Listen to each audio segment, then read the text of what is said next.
girls. Hope all of y'all are doing well and making some good use of your time at home. Today I will be continuing with your maths chapter 1, that is rational and irrational numbers. I will be covering the topic decimal representation of rational numbers. Before that, I hope all of you all have completed your exercise 1.1 and 1.2. Today we will be starting with exercise 1.3. Before that, I will explain to you how you convert rational numbers into the decimal form.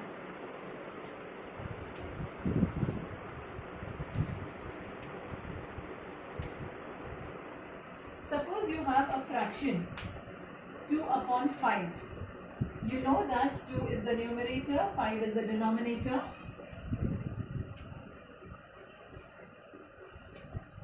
You divide it. 2 is not divisible, so you put a 0, a decimal point, add a 0. Now 5 4s are 20. Here you see that you are getting 0 as the remainder, which means the division has stopped over here. So I can write this fraction 2 upon 5 as 0.4, which means I can say that this rational number 2 upon 5 can be represented in the decimal form as 0.4. Now you can see that this is a final answer. That means you are getting the remainder as 0, which means I cannot continue my division. Such a decimal representation is called as terminating. A terminating decimal number. The next fraction we have is 10 upon 3.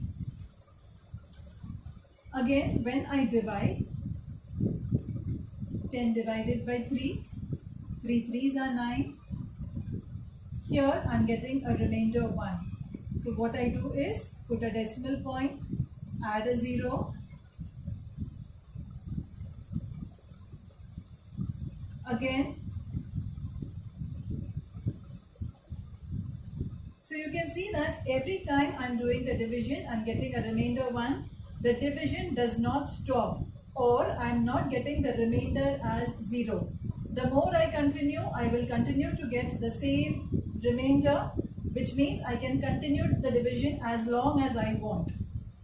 So if I have to represent this fraction 10 upon 3 in the decimal form, I can write it as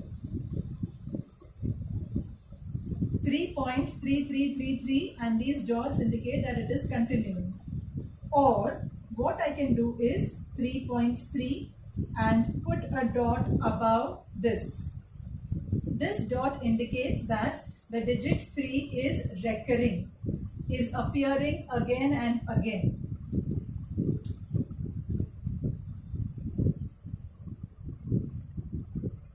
So this is known as a recurring decimal. Whenever the division does not end, or when you don't get 0 as the remainder, it is said to be a never-ending division, and there could be digits which are appearing again and again. So such digits or such numbers are said to be recurring decimal numbers. So what you can do is rational numbers which are given by dividing the numerator and denominator, you can convert them into the decimal form. This is what we have to do in exercise 1.3. Now when you have fractions like this, 23 upon 99, again you have to divide the numerator and denominator. You get the answer as 0.2323. It goes on repeating. That means here not a single digit but 2 digits are repeating itself. So this can be represented as 0.23, and you put a dash above the numbers which are recurring. So I can write this in the form of 2 3, and this dash indicates that the digits 2 and 3 are recurring. which means that it is not necessary that only a single digit can be recurring. You can have a group of digits, that means more than one digit, which can be recurring. All these are known as recurring fractions, and together they are all rational numbers. These are the questions of exercise 1.3. You have to solve them in your notebooks. For the benefit of those who don't have the textbook, I have noted down the questions on the board. So please copy down these fractions. You have to solve them and write them in the decimal form. I hope all of you all know how to do the division. You have learned the division. I have demonstrated it once again over here. So please see that you complete this work which is given to you in your notebooks. With this, we complete this part of the topic, that is decimal representation of rational numbers. Now we move on to the next part of the chapter, which deals with irrational numbers. I'm sure all of you all have heard about the alphabet pi. The value of pi is approximately 3.14. It is also represented as 22 upon 7. But when you divide 22 by 7, you don't get the value as 3.14. You get the value as a number which is 3.1415926558, and it goes on. The division does not stop, but nor are the digits recurring digits. So such numbers which are non-terminating and non-recurring are known as irrational numbers. Now we are going to see how to represent irrational numbers on the number line. In the earlier chapter, in the earlier part of this chapter, you have seen how to represent rational numbers.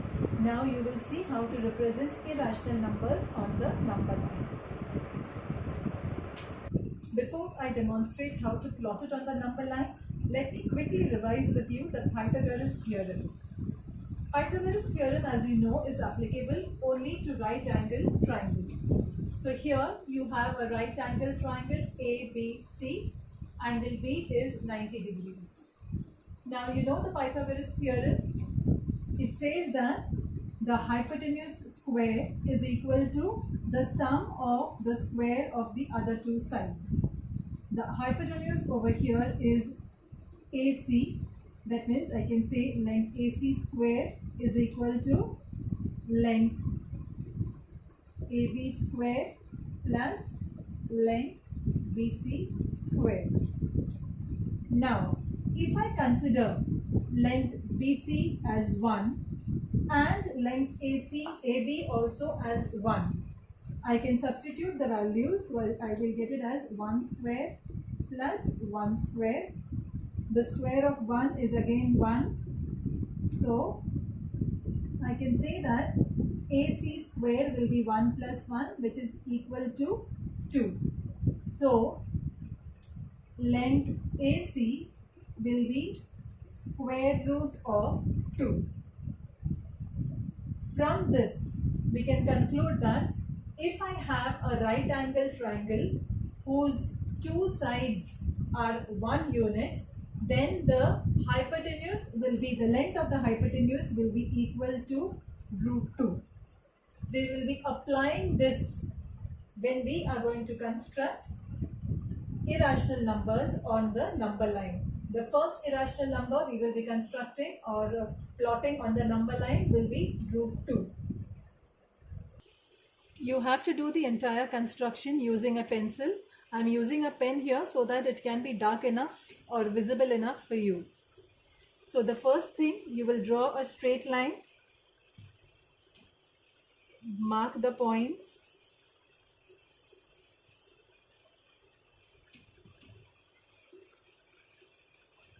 I have mentioned over here 1 unit is equal to 3 centimeters. So between 0 and 1, I have kept it as 3 centimeters. Again, between 1 and 2, you have a distance of 3 centimeters, and so on. Similarly, on the left side, between 0 and -1, again a distance of 3 centimeters. It is not compulsory you have to keep it as 3 centimeters. You can take it as 2 centimeters also. But 1 centimeter would be too small. So it is better that you take something, a distance more than 1 centimeter, and it has to be uniform throughout the scale, or throughout the number line. It has to be the same distance. Now after you do this, you have to take your set square, keep it on point 1, that is your first unit, and draw a perpendicular to it. Here you have a perpendicular at unit 1. After this, once again you will take your scale and you will mark 3 centimeters. The distance of 3 centimeters. You can give any name to it. You can name it as A. This can be named as B. Next, what I do is join point B to 0. You can name this as point O or point 0. Now here I have a right angled triangle OAB. This is 1 unit. This is also 1 unit. As I showed you earlier, I have a right angle triangle. Both the sides are 1 unit each. So this, which is the hypotenuse formed, will be measuring √2.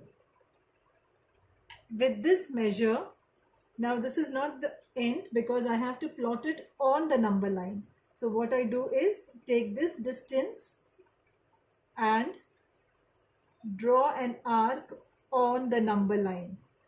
This point will be √2. You can give it a name P. I once again tell you how it has to be done.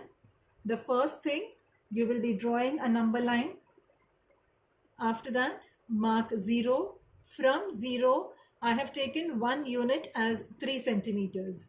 So using your scale, mark every 3 centimeter point.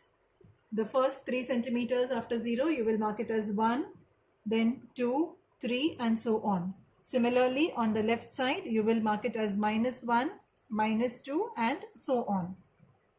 Then, coming to point 1, or the first unit, take your set square, place it on the line, and draw a perpendicular to it. After you draw the perpendicular, again take your scale, keep it over here, and mark 3 centimeters. After you mark 3 centimeters, you can name it as point B. At unit 1, you have named it as point A. So I have a right angle triangle OAB. When I join the points O and B, I get the hypotenuse of this right angle triangle, and these two sides are 1 unit each. If this is 1, this is 1, this distance of the hypotenuse will give us √2. So after I have got this √2, what I do is I will take this distance and draw an arc on the number line. This will give me the distance or √2 on the number line. This is how you plot √2 on the number line.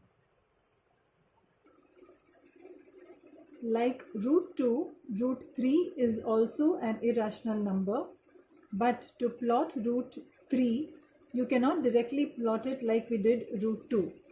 For that, first you have to plot √2 on the number line. Using the steps I just demonstrated, first you will plot √2 on the number line. After you do that, using your set square, you will be drawing a perpendicular at √2. After you draw a perpendicular on √2, take 1 unit measurement. From 0 to 1, whatever is the distance you have taken. For root 2, we had taken the distance as 3 centimeters. So from this point where you have obtained root 2, take 1 centimeters on this perpendicular and mark an arc. You can name this arc as arc R. Join point R to point O. This distance OR will be root 3. So what you will do is, as we did for root 2, you will keep your pointer over here, take this distance and then mark it on your number line. So this point where it is intersecting the number line, which is demonstrated or which is named as point C, will be representing root 3. So like root 2, you have root 3 also on the number line. Now this is how we plot irrational numbers on the number line. I want you to complete this activity, which is given in your textbook on page 6. This is regarding the plotting of root 3 on the number line. Also, before that, you will be plotting root 2 on the number line, which I just demonstrated to you. Plotting of root 2 on the number line. You will be doing root 2 as well as root 3 on the number line in your notebooks. I hope all of you have understood what was explained in today's session. Please do complete the work given to you.